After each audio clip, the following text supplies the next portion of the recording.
Malaki na ba ang improvement ng mga laro ni Alex? Welcome back to my channel, my Tito's Best. Isang magandang araw sa lahat. Matagal rin na hindi ako nakabalik sa pag-aakala na may technical problem ang channel kong ito. Sana nga wala. Muli nating balikan ang mga laro ni Alex dito sa Italy Open. At sana nga magtuloy-tuloy ang magandang galawan niya ngayon. Sa tingin ko malaki ang pagbabago ni Alex sa ngayon kumpara sa huling tatlong laban nito.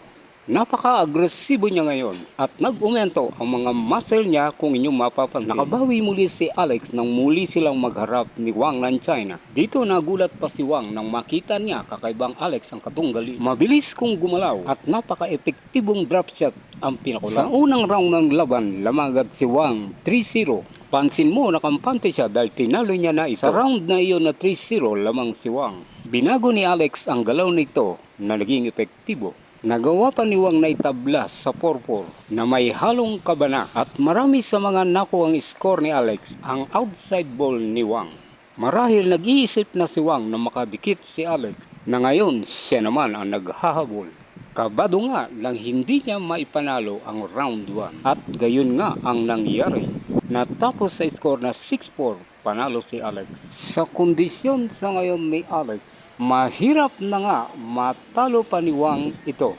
Sa simula ng round 1 sa laban nila, nakauna si Wang sa score na 3-0. Kung mapapansin, tila kumpiyansa si Wang na tatalunin muli si Alex. Masaya pa ang aura niya, walang gulat at walang pag-aalinlangan na kaya niya muling talunin si Alex. Sa round 2, nagbago na nga ang aura ni Wang. Malungkot ang pagmumuka na problema sa pagkatalo sa round 1. Muling nakapunto si Wang, 2-0 ang score. At nang makagawa muli ng puntos si Alex at lumamang pa, ramdam niya ang pagkatalo at ang final score 6-4 at 6-3. Hindi naman marahil nakapagtataka kung ganito lang naman ang mga rank na nakakalaban ni Alex.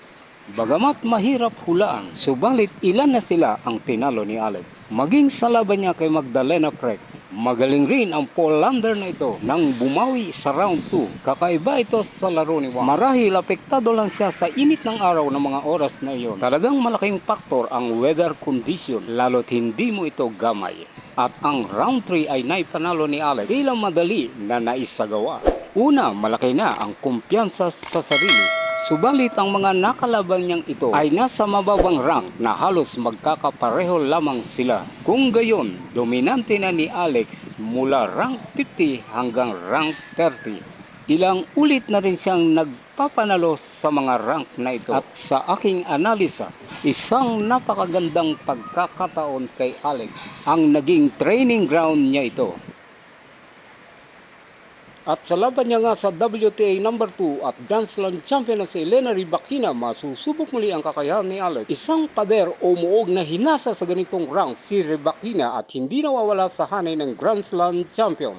Iba ang may karanasan na paulit-ulit lamang sa kanyang ginagalawan. At napakalaking pagkakataon at karangalan kay Alex ang makatunggali ang mga ganitong Grand Slam champion. At ganoon na nga ang naganap, tinalo si Alex na lumalaban. Isang napakalaking karanasan ito para kay Alex. Hangad naman natin na ipanalo niya iyon at dito hindi natin ramdam ang panghihinayang kay Alex.